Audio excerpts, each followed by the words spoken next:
Welcome back, focused learners. If you are getting ready for your exams and need to totally lock in your understanding of Chaucer and the foundations of early English literature, you are in exactly the right place for this explainer. Absolutely. We're doing something a little different today. We're taking a rapid-fire call-and-response approach. We are going to hit exam questions 36 through 50 straight from our source text, and we'll break down not just the correct answers, but exactly why they're correct. Let's get into it. To keep our review super organized, we've split things up into 4 distinct parts. We'll be covering Chaucer's craft, the rivals, Beyond London, and finally, the legacy. All right, let's jump straight into section 1, Chaucer's craft. We're looking closely at his style, his meter, and his unique take on social commentary. Okay, starting us off with question 36, Chaucer abandoned Old English alliteration for which French method? Is it A, beginning rhymes, B, regular meter and end rhymes, C, free verse, or D, blank verse? The answer you want here is B. Chaucer adopted the French method of regular meter and end rhymes. He completely ditched those older Anglo-Saxon traditions that relied so heavily on repeating consonant sounds. Instead, he went all in on structuring his lines with the measured beats and rhyming endings that were super popular over in France. Moving right along to question 37. What humorous name did Chaucer give to alliteration? Was it A, Old Style, B, Rim Ram Roth, C, Saxon Sighing, or D, The Rustic Way? Lock in option B for this one. He actually called it Rim Ram Roth. And honestly, this is just a perfect example of his sarcastic attitude toward the old style.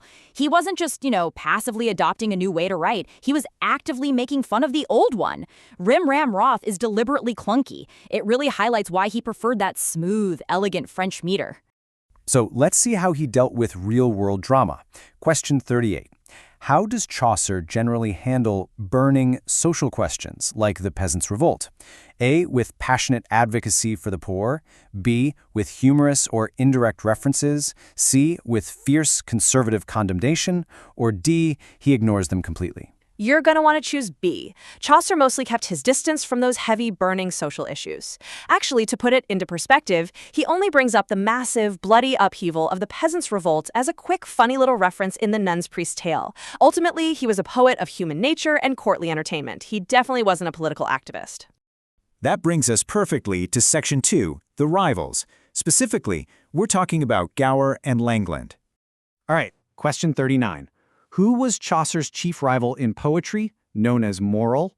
A, William Langland, B, John Gower, C, John Barber, or D, John Wycliffe?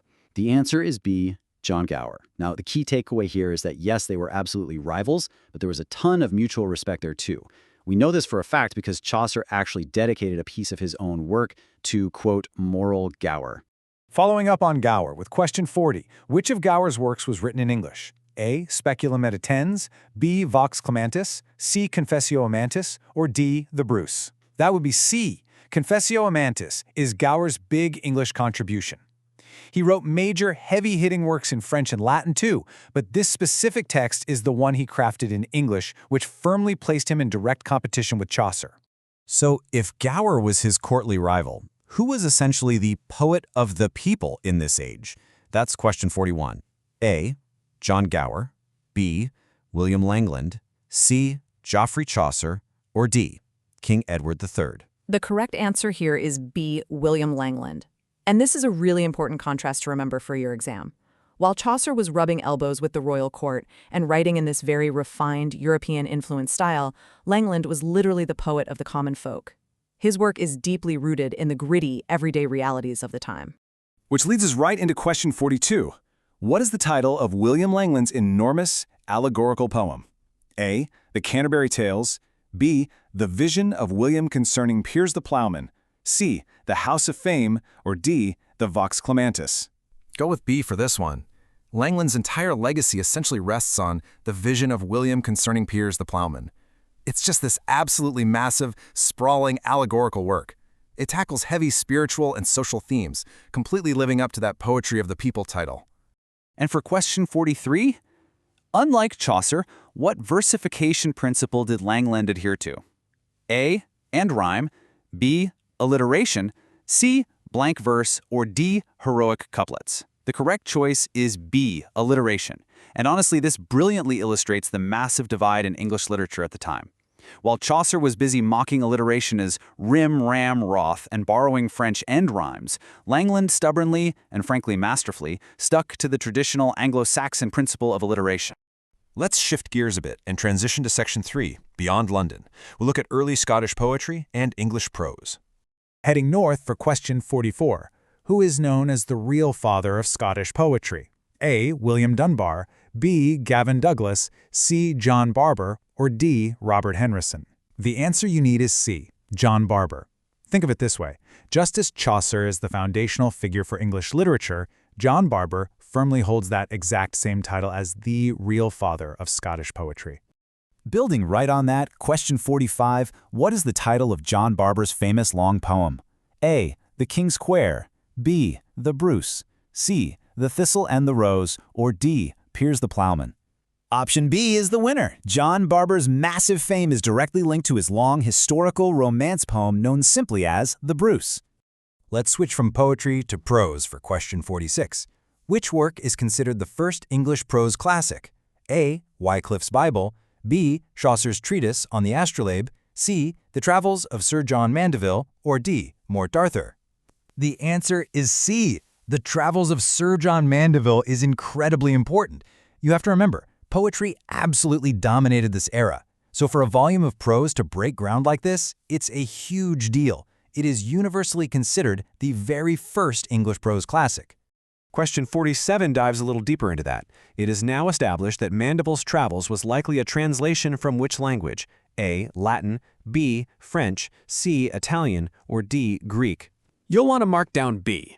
Scholars have solidly established that this pioneering English prose work was actually a translation from French. Specifically, it was translated from the writings of a guy named Jean de Bourgogne. All right, we have arrived at our final section, the legacy, the birth of modern English. Question 48 gives us a bit of a showdown. Which dialect eventually gained ascendancy to become the national language? Was it East Midland English, or one of the other regional dialects like Northern, Southern, or West Midland? East Midland English takes the crown, and it makes sense, right? It gained ascendancy because it was strategically the speech of the capital, London, and the major centers of learning. It effectively became the linguistic melting pot that formed the basis of the exact language we're speaking right now. Which tees up question 49 perfectly. Whose influence was largely responsible for making a provincial dialect the national tongue? A. Geoffrey Chaucer, B. William Langland, C. John Wycliffe, or D. King Edward III? The answer is absolutely A. Geoffrey Chaucer. This just proves the sheer, unmatched power of his literary influence. Because Chaucer actively chose to write his masterpieces in that East Midland dialect, he practically single-handedly elevated it from a regional quirk to the dignity of the national language. And finally, bring it on home with question 50. What does the author state is the starting point of modern English literature? A. The Norman Conquest, B. The conversion of Anglo-Saxons, C. Chaucer, or D. Beowulf? The answer is C. The source text definitively asserts that modern English literature begins with Chaucer, which honestly leaves us with a really fascinating thought to chew on. If one single writer's stylistic choices and dialect could dictate the starting point of modern English literature, how much influence do today's writers, creators, and even internet culture have on the future of our language?